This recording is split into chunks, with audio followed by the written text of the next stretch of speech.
Good morning to you. Yes, you hear the Beatles with Baby You Can Drive My Car means just one thing. You tune to 94.9 Kuppel FM stereo. And I'm Alan R. I'm with you again, talking cars, talking motoring.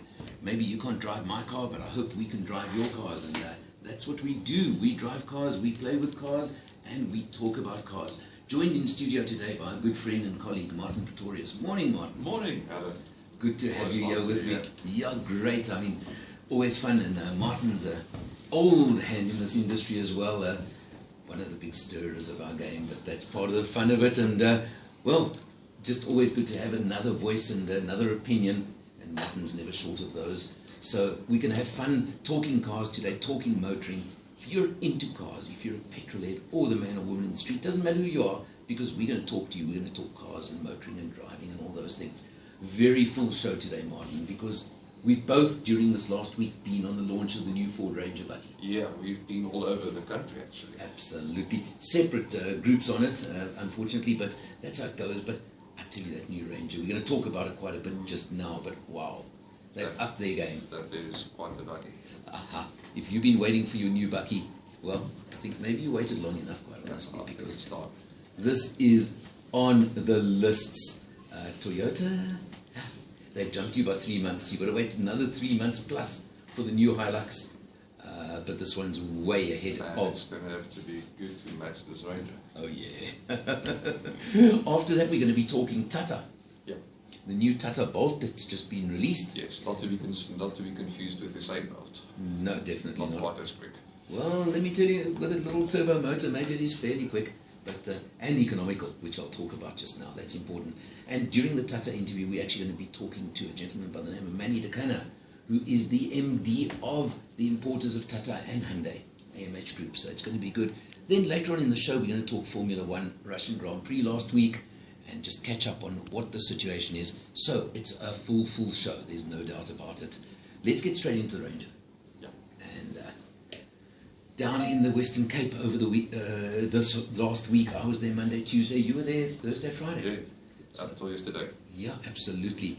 And riding around sort of the Ceres area, that sort of part of the world for those who know that area of the world, and then overnight at Aquila Game Park. Yeah, it was what an experience. Nice, I tell you. We get spoiled along the way, though. We do, but we also get to drive this car, all these cars, under very different conditions. That's the big thing. That's a nice thing about this launch. It gave us an opportunity to experience this Ranger under all conditions. Yeah, we did obviously the on-road testing. So from the airport through to the areas we were driving in, then some pretty serious off-roading. Some fairly serious off-roading, and then some dirt roads as well. Yeah, yeah. And what I'm finding very interesting, and I was actually on a group that was quite fascinating on the launch, because Ford are not South Africa anymore. They're sub-Saharan Africa, which means the factory in South Africa and the organization from South Africa services sub-Saharan Africa. And the Ranger buggy that they're building now, and the new one, that produced in South Africa, and I'm proud of this, is being exported to 148 different countries in the world. That's right, and Ford Sub-Saharan Africa is now opening up a new assembly plant in Nigeria as well, where they'll use kits produced in South Africa, which will get exported to Nigeria and then assembled there. Yeah, so it's just going to expand. They reckon it'll up the numbers even more. But I'm really proud of the fact that our buggy's made here, going to 148 countries throughout the world. You know what's really impressed me? Since they started production of this current Ranger in South Africa, they've made 250,000 units already. Wow, that's a big That's number. in 3 years. And 4 years. And of that, although, look, they're selling 3,000 a month at the moment. Locally, yes. Locally, so that's 36,000.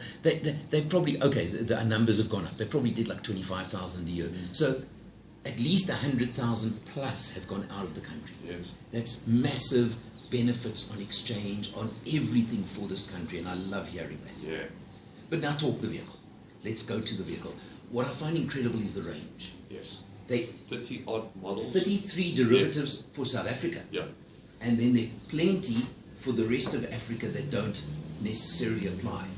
And what's quite interesting, and go back to VW started this with the City Golf way back in the 80s. Okay, of the idea of the previous generation carry over into the new generation, mix the technology a little bit, bring in some of the new with a lot of the old, and hold the price. And the bottom end of the range is pretty much that. Yes, the bottom end receives the new front end styling, but Right. it still stays unchanged inside. Correct. But that's only at the entry level. But the point being, at least there's an entry level now. There's Because an entry level. all vehicles are getting so expensive these days that to bring in entry level, you've still got the load ability, you've still got the buck, you've still got all of that for the workhorse. That is the workhorse end of the range. But that also means you don't get very much extra in terms of niceties, and I think that's actually where the Ranger really gets interesting. It's higher up the range. But you're talking price. Yeah. I mean, let's jump now right to the top of the range. Because I don't know how you did it on this particular launch. I drove the top of the range first, which is not always my choice. I actually like to start down and work up. Yeah, I started with a 2.2 Okay. XLS. My co-driver, which was the lowest we had on the launch. Yeah. My co-driver decided he wanted to start with the top of the range. Yeah, So they generally do. yeah, I know. I couldn't fight that one on the day. So top of the range being the 3.25 cylinder, 147 kilowatts, 470 newton meters of torque. Yeah, matched with either a 6-speed manual or a 6-speed auto. Okay, we drove the auto. Ah, Wild Track, in other words, that's the kit on it. This is what you call fully loaded. yes. I mean, this is essentially Everything. a 5-seater luxury car that can take a ton on the back. Yeah. That's what it comes down And to. it's actually one of very few double cab buggies that can take the full ton in its load bay. Absolutely true. And also, what I did like about it is new generation double cabs, there is space in the back seat. Even you could probably fit in the back seat of this one. For short distances. Martin's a lot taller than me. But it certainly is comfortable in the back, there's no doubt. Did you get your ride in the back or not? No, I climbed in briefly, and then I found my knees brushed the front seat, so I got out again. No, we were 3 up for a lot of my time in it, so I did spend time in the back seat, and I certainly had no complaint whatsoever. But what I love about the Wild Track, let's start there, as I said, is, look, it's, and let's just digress for a moment. It's something interesting. Although it was the media launch, and it was big, they haven't disclosed prices yet. Yeah, because they haven't quite decided on the prices yet. Well, they're only going to dealerships during November, so get your name on the list, but you can't actually get a car yet, or a bucky yet. Yeah, I don't think Not you yet. might. There's still a little bit of old stock to get rid of as well. That, and also just delivery, etc. So there is a little bit more delay. You're probably going to wait a month to take delivery of your vehicle, but they haven't fully set prices.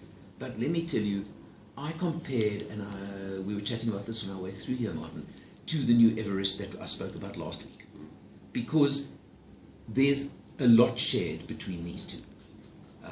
One of the big changes is definitely the rear axle. Yeah, the rear suspension on the Everest is a lot more sophisticated. Right. That's probably one of the biggest differences between the two. But obviously you can't have that sophisticated rear suspension with a ton load on the back. No, I don't think so. So, It's also a lot more expensive. And, yes. That's in a bucky which is still fairly price sensitive. Correct. They'd have to cut, let's say, cut some corners somewhere. They'll have to decontent it somehow.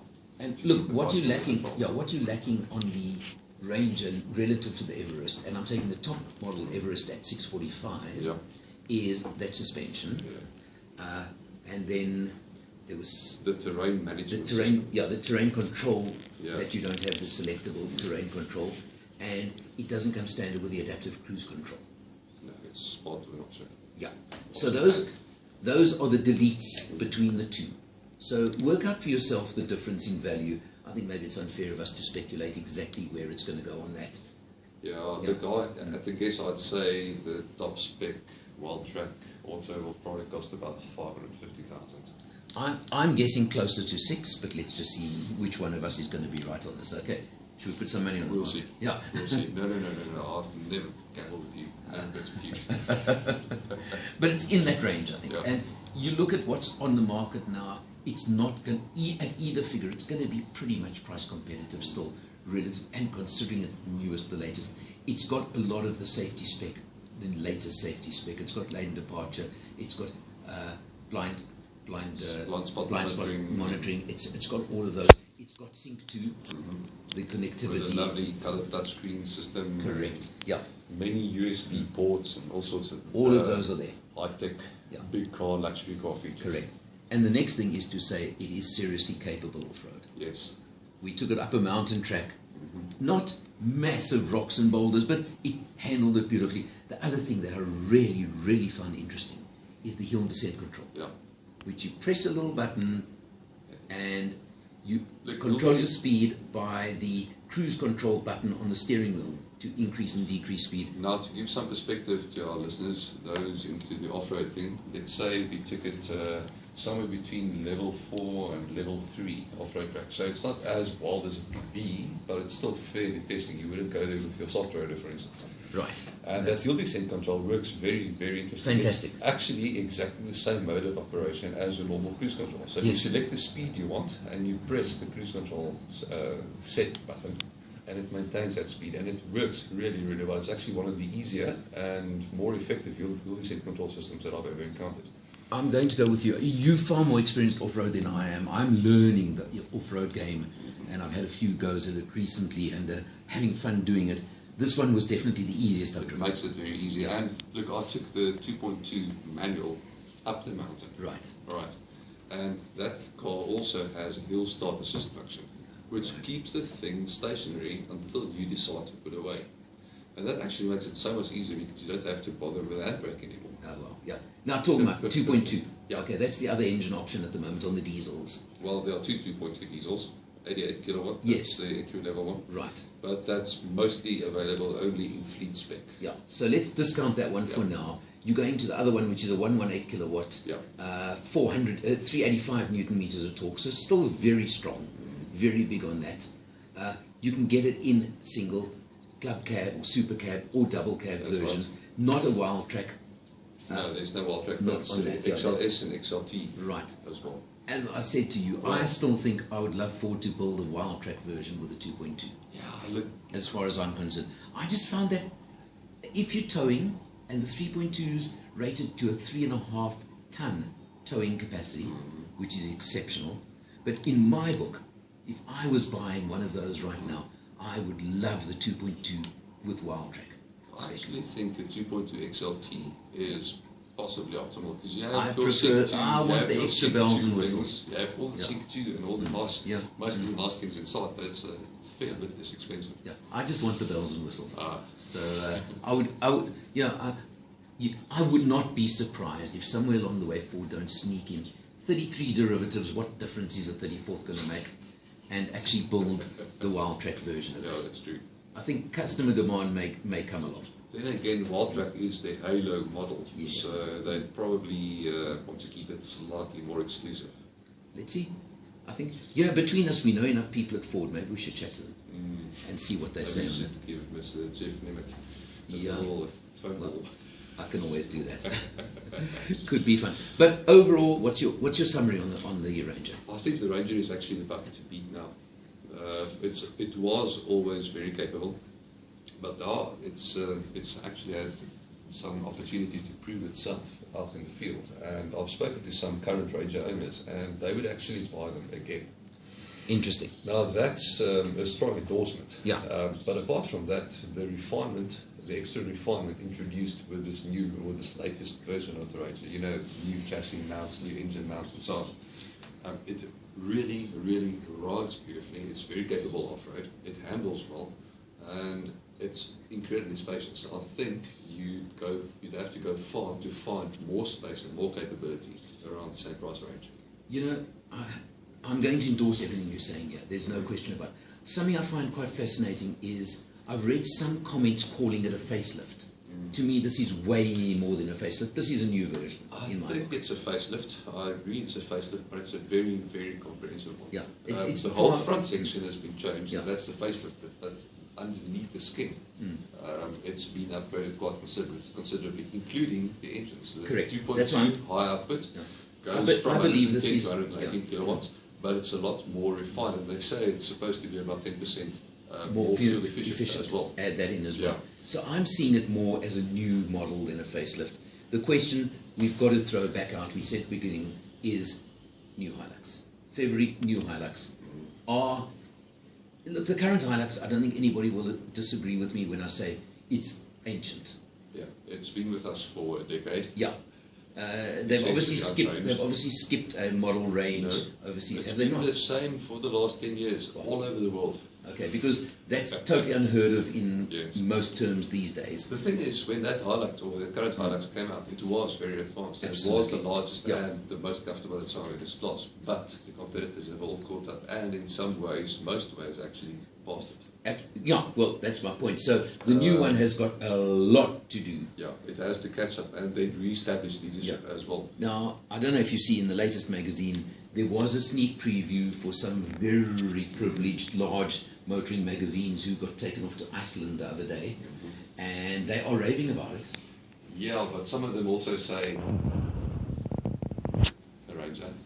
I was actually on this, my launch rotation actually included some of the other editors. And they also said, oh, they don't know if this Hilux is going to be good enough to actually unseat this Ranger. I think, look, the battle lines were drawn definitely at the beginning of this year. There's no question where the numbers, sales, and at the end of the day, sales talk, numbers talk.